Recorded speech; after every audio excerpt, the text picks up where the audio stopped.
Esmu inspektors Čudars. Vakar ierados uz izsaukumu Banka Baltijā filiālē Viļānos, Rēzeknes ielā 6. Pulksteni 13:34 ierados nozieguma vietā un konstatēju, ka ir bojāta ēka. Apkārt valda hauss un no telpām kūp dūmi. Pie bankas ieejas raudāja vilks un nespēja atbildēt uz jautājumiem. Kasiere Janertes Jaunkundze spiedza un skraidīja pa bankas stāvvietu, bet bankas direktors šajā brīdī nekur nebija redzams. Ieejot bankas telpās, konstatēju, ka seifa durvis ir uzspridzinātas un tas ir tukšs. No sava kabineta iznāca bankas direktors Lavita kungs un bēdāja, ka seifā ir visu noguldītāju nauda. Tika izsaukta neatliekamā medicīniskā palīdzība un speciālisti no tiesa ekspertīzes centra. Turpmākai izmeklēšanas gaitai tiks nopratināti visi iesaistītie, bet no tālākajiem komentāriem šobrīd atturos.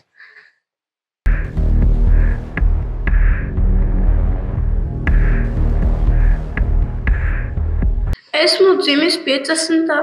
gadā zinātnieku ģimenē. Bērnībā daudz nodarbojos ar sportu. Sportam varēju izcīt savu vietu zem saules un kļūt par direktoru. Vakarā es devos uz darbu, kad pa durvīm kūpa dūmi. Ieejot bankā, ievēru, ka galvenā hale ir sadūmusi un visur izmesta nauda. Halē sapratu, ka atgājis kas traks. Skrēju uz seifa, pārbaudīt, vai ir kas ir noticis. Ieraudzīju, ka seifs ir uzspridzināts. Zvanīju policiju un skrēju pie Sintijas. Sintijas ir mūsu bankas dvēsele, vienmēr smaidīga, naci sakopti, somiņas klītas. Lai nu kā, es izsaucu policiju ar savu Nokia mobilo telefonu. Kamēr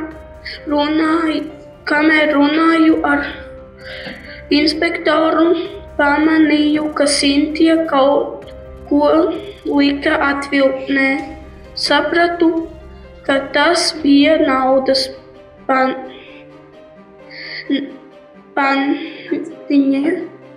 paciņas. Sintija to slēpa. Tad jau arī policija un ugunsdzēsēji bija klāt. Izcina mūs visus no bankas telpām. Pamanīju, ka pa bankas logu izkāpa arī vilks, tas mūs tāds ciemas pelencis. Nesaprotu, Vēji to bija līdz bankas atpūtusi.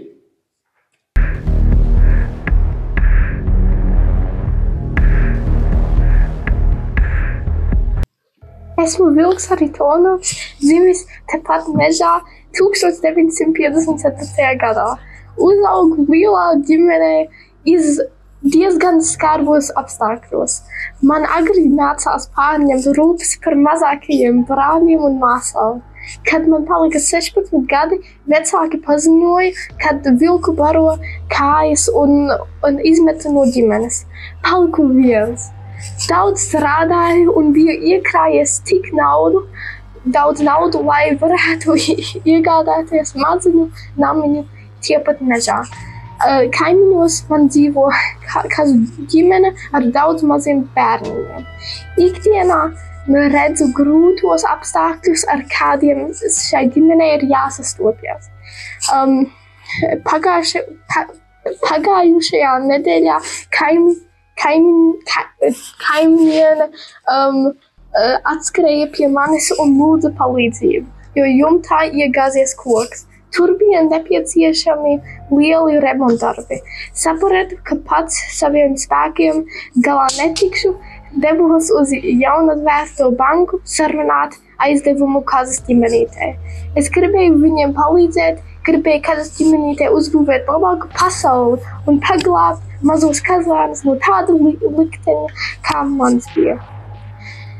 Tātad 1994. gadā 14. septembrī devos uz banku, lai aizņemtos naudu kazas ģimenītei, kad pēkšņi atskrēja liels sprādziens.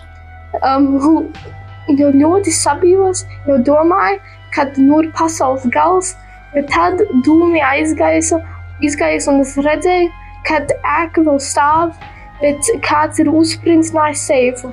Sapratu, ka tā bija bankas aplaupīšana. Redzēju, ka pa durvīm izskrien lapsa un mācis ar lieliem naudas maisiem rokās. Kā es sāku raudāt? Tādu rīcību es nebiju redzējis.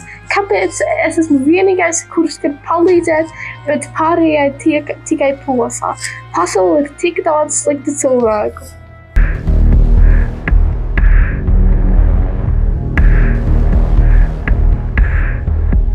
Mani sauc Sintija Jenārka. Esmu dzimusi 1970. gadā Gulbenē. Šobrīd esmu 24 gadus jauna. Esmu pirmā Miss Rīga Latvijas vēsturē, jo 88. gadā sīvā konkurencē iegūšu tituli. Pateicoties savam izskatam un sasniegumiem skaistuma konkursos, es ātri vien tiku pie laba darba piedāvājumā, kas mani atved uz Bankas Baltijas filiāli Viļānos. Man patīk saīsinātais darba laiks, man patīk smuks somiņš. Pusdienu pārtraukumos cenšos pavadīt kafejnīcā pie Ilmāra Stahanoviešu ielā. Pirmdienā 13. biju atgriezies no pusdienu pārtraukuma, atvēru kasi un sāku vīlēt nadziņas. Kad bankā ienāca vilks un kaut ko pie sevis murmulādams man tuvojās, tad viņš strauji mainīja virziens un pēkšņi atskanēja sprādziens.